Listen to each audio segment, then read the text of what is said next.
Hello বন্ধুরা, চ্যানেলে সবাইকে স্বাগত। তো আমার চ্যানেলে তোমরা আমাদের যে Netaji Subhash administrative training institute রয়েছে, অর্থাৎ অনেকে যেটাকে এটিআই বলে চেনো, ঠিক আছে? তো এটিআইয়ের যে অ্যাডমিশন টেস্ট রয়েছে, এটিআইয়ের যে সিভিল সার্ভিস, এখন নাম হয়েছে এটা Satyendranath Tagore civil service study centre. তো সেটার কবে অ্যাডমিশন টেস্ট হবে বা কবে তোমাদের অ্যাডমিশন টেস্টের যে নোটিফিকেশান সেটা বেরোবে এবং কীরকমভাবে তোমরা প্রিপারেশন নেবে অ্যাডমিশন টেস্ট বা কোশ্চেন প্যাটার্ন কীরকম হতে পারে, তো সেটা নিয়ে অনেক কোয়ারিজ আমি পাচ্ছি, ঠিক আছে? তো এই ভিডিওর মাধ্যমে আমি চেষ্টা করব সেই কোয়ারিজগুলোর উত্তর দেওয়ার। তো ভিডিওটা তোমরা শেষ অবধি দেখবে, আশা করি যারা এটা নিয়ে উৎসুক বা যারা এটা নিয়ে এই অ্যাডমিশন টেস্ট নিয়ে বা এই ইনস্টিটিউটে ভর্তি হতে চাও, তাদের সব রকমের কোয়ারিজ আমি এই উত্তরের ভিডিওর মাধ্যমে দিতে পারবো। এবং আরও যে এই ইনস্টিটিউট সম্বন্ধে ডিটেলস রয়েছে সেটার পুরো ভিডিও আমার এটিআইয়ের প্লেলিস্ট রয়েছে, ওখানে প্রায় দশটার ওপরে ভিডিও রয়েছে। সবকটা ভিডিও তোমরা দেখো, আশা করি তোমাদের বাকি ক্লাস সম্বন্ধে, টাইমিং সম্বন্ধে বা যা যা কিছু রয়েছে, এখন লাইব্রেরি ফ্যাসিলিটি, হোস্টেল থেকে শুরু করে এভরিথিং, ইচ অ্যান্ড এভরিথিং সব কিছু তোমরা জেনে যাবে। তো ওটার লিঙ্ক তোমরা এখন আই বাটনেও দেখতে পাচ্ছ, plus as well as description বক্সেও তোমরা পেয়ে যাবে।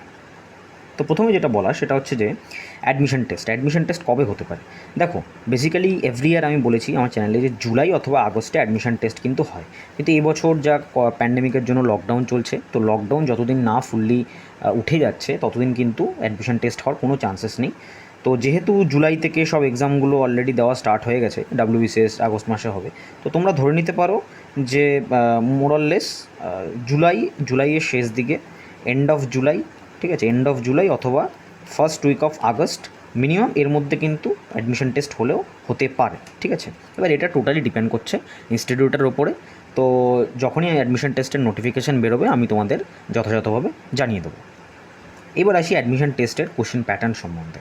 তো অ্যাডমিশন টেস্টের কোশ্চেন প্যাটার্ন ইউজুয়ালি, মানে এটা তো এভরি ইয়ার ভ্যারি করে, এবছর আরও ভ্যারি করতে পারে। তার রিজন হচ্ছে এবছর থেকে নতুন একটা গভর্নমেন্ট ইনিশিয়েটিভ নিয়েছে যে 100 জনকে পড়ানো হবে এবং তাদেরকে টোটালি ফ্রি অফ কস্টে হস্টেল ফ্যাসিলিটি সমেত তাদের কিন্তু ওখানে ইউপিএসসির জন্য গাইডেন্স দেওয়া হবে, ঠিক আছে? তো সব কিছু কিন্তু তোমরা পাবে। তো মোরাললেস বুঝতেই পারছো যে এখানে যে অ্যাডমিশন টেস্ট রয়েছে, যে অ্যাডমিশন টেস্ট হবে তোমাদের, সেই অ্যাডমিশন টেস্টটা কিন্তু ডিফিকাল্টি লেভেল কিন্তু সেটা যথেষ্ট টাফ হতে চলেছে, মানে আগের বছরের থেকে অন্তত টাফ হতে চলেছে, ঠিক আছে? তার কারণ এখানে কিন্তু অনেক ভালো ভালো যারা কম্পিটিটার রয়েছে তারা কিন্তু কম্পিট করবে, ইউপিএসসির যত ভালো ভালো কম্পিটিটার রয়েছে, যেহেতু এটা টোটালি রেসিডেন্সিয়াল, মানে ফুললি রেসিডেন্সিয়াল হতে চলেছে, ঠিক আছে? সেক্ষেত্রে কিন্তু অনেক ভালো ভালো কম্পিট করবে। তো কোশ্চেন প্যাটার্ন আমি বলি, কোশ্চেন প্যাটার্ন ইউজুয়ালি ইউপিএসসির যে প্রিলিমস রয়েছে তো সেটাকে এরা ফলো করে, ইউপিএসসির যে প্রিলিমসের প্যাটার্ন রয়েছে সেটাকে ফলো করে। তো এক্স্যাক্টলি সেটাকে ফলো করে না, বাট সেরকম টাইপের কোশ্চেন দেওয়া হয়। তবে লেভেল কিন্তু ততটা ইউপিএসসির প্রিলিমস লেভেল হবে না। তারপর তোমরা জানো যে ইউপিএসসি প্রিলিমস যদি অত হাই লেভেলের হয়ে যায় তাহলে তো আর অ্যাডমিশন টেস্ট দেওয়ার মানে কি, তাহলে ইউপিএসসি তোমরা দেবে, তাই না? ব্যাপারটা সেরকম অতটাও হবে না, বাট নিয়ারলি মানে ইউপিএসসির যে লেভেল থাকে তার কাছাকাছি যাবে। তো কোশ্চেন পেপারে টোটাল তোমাদের 80টা কোশ্চেন থাকে, মানে এত বছর লাস্ট 2 বছরে যেরকম ছিল। তো পার্ট 1-এ তোমাদের 40টা কোশ্চেন থাকে, এক একটা কোশ্চেনে কিন্তু 2.5 মার্কস করে থাকে, অর্থাৎ টোটাল 200 মার্কস কিন্তু তোমাদের এক্সাম হয়। তো পার্ট 1-এর কোশ্চেনে জেনারেল স্টাডিজ থাকে। তো জেনারেল স্টাডিজ এক্স্যাক্টলি ইউপিএসসির যে প্রিলিমসের জেনারেল স্টাডিজের পেপার রয়েছে তার সেরকম সিলেবাস হয়।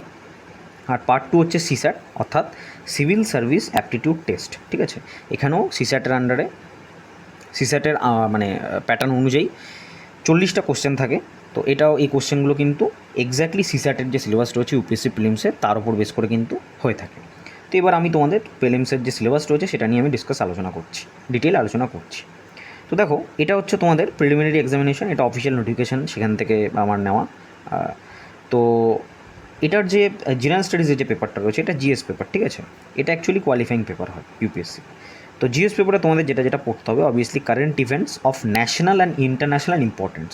তো এখানে ইম্পর্টেন্স হচ্ছে ইন্ডিয়ার, মানে আমাদের ন্যাশনাল দিক থেকে বা আমাদের বিভিন্ন পলিসি দিক থেকে বা ইকোনমিক দিক থেকে যে যে জিনিসগুলো ইম্পর্টেন্ট কারেন্ট অ্যাফেয়ার্সগুলো, not one liner current affairs, analytical current affairs যেগুলো বলতে পারো, বা যেগুলো সিগনিফিকেন্স, যে যে জিনিসগুলো রয়েছে সেগুলো তোমাদের পড়তে হবে, ঠিক আছে?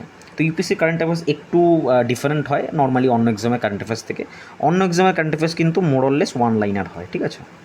ওয়ান লাইনার হয়ে থাকে কারেন্ট অ্যাফেয়ার্স, অর্থাৎ কে, কী, কেন, কবে হয়েছিল, কোন অ্যাওয়ার্ডস কে জিতেছিল, অমুক ম্যান বুকার, পুলিৎজার, নোবেল, ব্লা ব্লা বা এগুলো কে পেয়েছে, সেই টাইপের হয়ে থাকে। বাট ইউপিএসসি কিন্তু অ্যানালিটিক্যাল হয়, ঠিক আছে? সাপোজ ধরো একটা বাইলেটারাল সামিট হয়েছে, ঠিক আছে?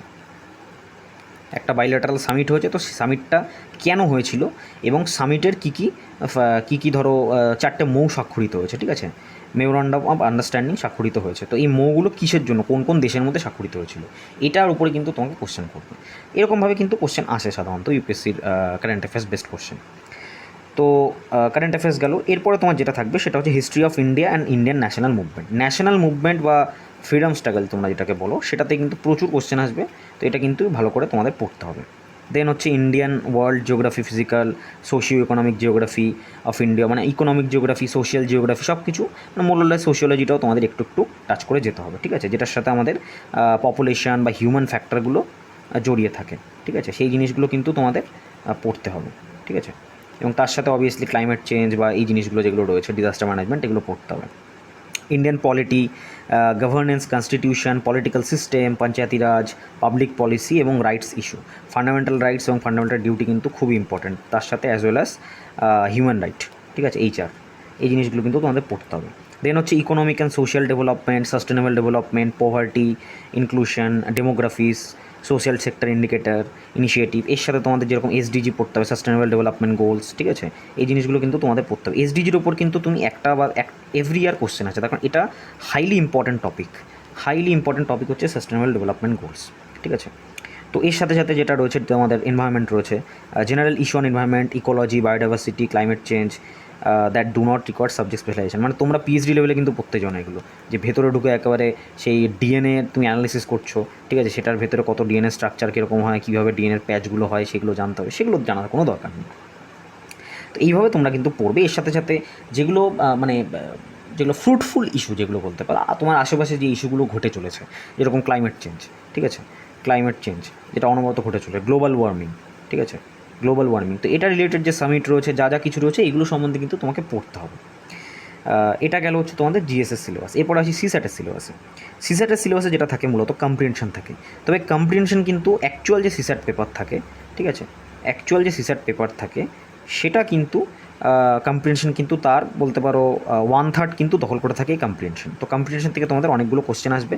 তো কম্প্রিহেনশন কিন্তু যথেষ্ট লেন্দি হয়, ঠিক আছে, কিন্তু কম্প্রিহেনশন টাইম লাগে, টাইম কনজিউমিং হয় কিন্তু কম্প্রিহেনশনগুলো।